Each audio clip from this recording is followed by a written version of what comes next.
The efficient, inventive, often annoying Melvil Dewey. Written by Alexis O'Neill and illustrated by Edwin Fotheringham. A library's function is to give the public, in the quickest and cheapest way, information, inspiration, and recreation. If a better way than a book can be found, we should use it. My heart is open to anything that's either decimals or about libraries. Melvil Dewey loves putting things in order. Oh no, what's he doing now? He's organizing the chaos in his mother's kitchen cupboard and now the cellar. There, nice and neat. Melvil loves keeping track of things. He's recording his height, his weight, how much money he has earned. Melvil loves books. He tucks his money into his pocket and goes for a 10-mile walk. Wait, where is he going? Melvil treks 10 miles from his home in Adams Center, New York, to Watertown. He buys an unabridged Webster American Dictionary of English Language, the biggest, thickest book in the shop. And inside that book, words in tidy lists, words in alphabetical order, easy to find, delicious words. After locking his father's shop at night, Melvil sometimes stretches out on the leather hides in the storeroom. He wonders, what will I do with my life? He wants to leave the world better than he found it, but he doesn't know quite how. Not yet. In the meantime, Melvil attends Hungerford Collegiate Institute in Adams, New York. Something terrible happens on a freezing cold night in 1868. Fire! Melvil to the rescue. He saves books, armloads of books, but inhaling smoke and icy air causes him to suffer racking coughs. The doctor predicts he won't live a year, but he does. Now he obsesses about how to use his days on Earth efficiently. He wants to make the biggest difference in the world in the least amount of time. Melvil notices that lots of new immigrants are flooding into America. Many of them can't read English yet. They need an education. Fast, fast, fast. Hold on. That's it. He will help people get their hands on good books. After all, reading is a mighty engine beside which steam and electricity sink into insignificance, he writes. Books will give them a good education efficiently. That will make a big difference in the world. But first, Melvil needs to get an education himself. At Amherst College, he studies. He's at the college library all the time. He even gets a job there, but hardly anyone ever uses it. Melvil can't blame them. How inefficient. Amherst's 30,000 books are arranged by shelf number, not subject.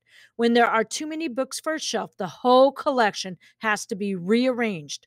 Look at all the time it takes to find the book you want. Before long, Melvil takes care of that problem.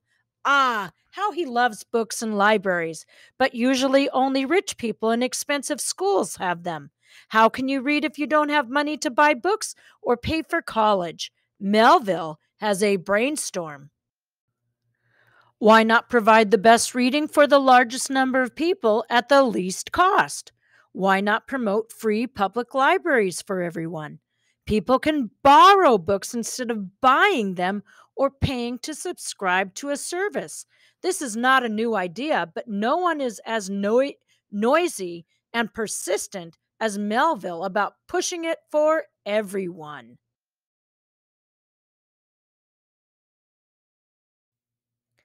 But do you know what a big problem is? No two libraries shelve books the same way. Some do it by the author's last name, some do it by the size of the book, some do it by the color of the cover. Some even stack books from floor to ceiling. What a hodgepodge! Night and day, Melvil dreams about ways to organize libraries. He dreams about numbers and decimals. He is in love with decimals and libraries.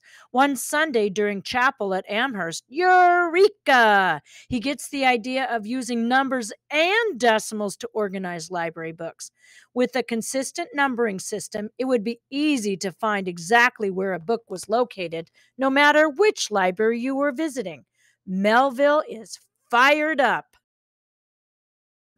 He visits libraries all over the Northeast. He reads other people's ideas about organizing collections.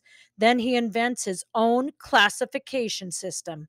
Melville assigns numbers to 10 broad classes of knowledge. History equals 900s, science equals 500s, arts equals 700s. Then he divides classes into 10 divisions and each division into 10 sections with decimals to show specific subclasses. Numbers are written on spines of books.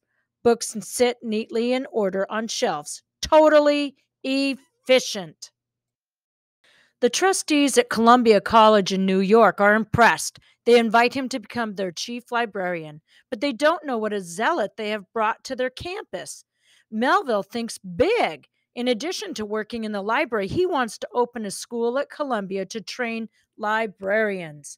Librarians would educate readers and guide them to the highest quality books through best books lists. He thinks college-educated women would be terrific in this profession. They have clear heads, strong hands, and great hearts. Also, they will work for less money than men. No problem, right?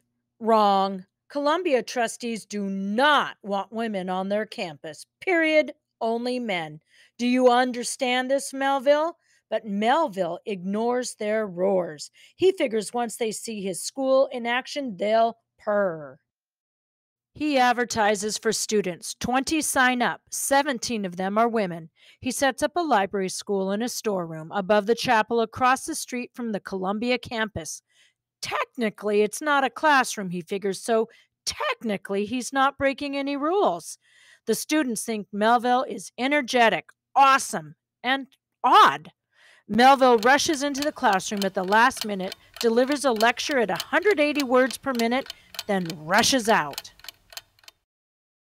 He invents ways to keep libraries quiet so patrons can read and study.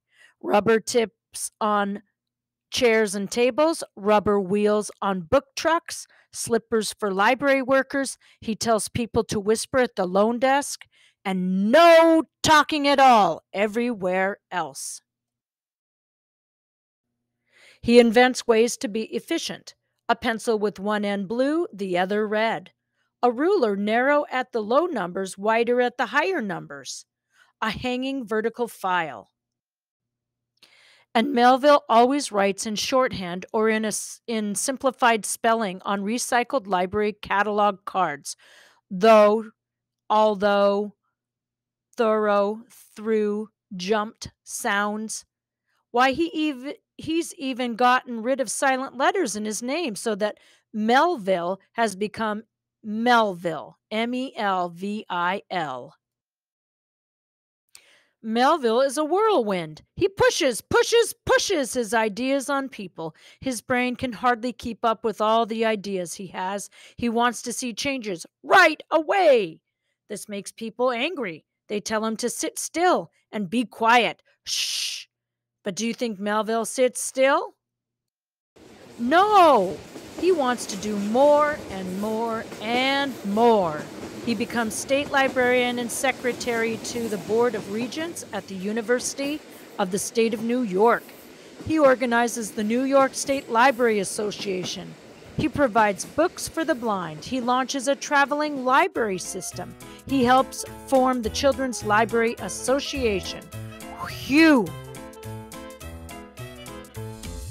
Boy, some people love Melville. Efficient, hardworking, determined, visionary. Other people do not love Melville. Controlling, demanding, manipulative, glib-tongued.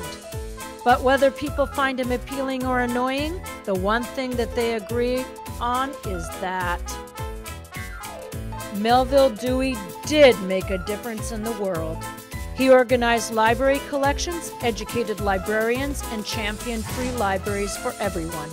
A pretty good legacy for a boy who organized his mother's cupboard and walked 10 miles to buy a dictionary, don't you think?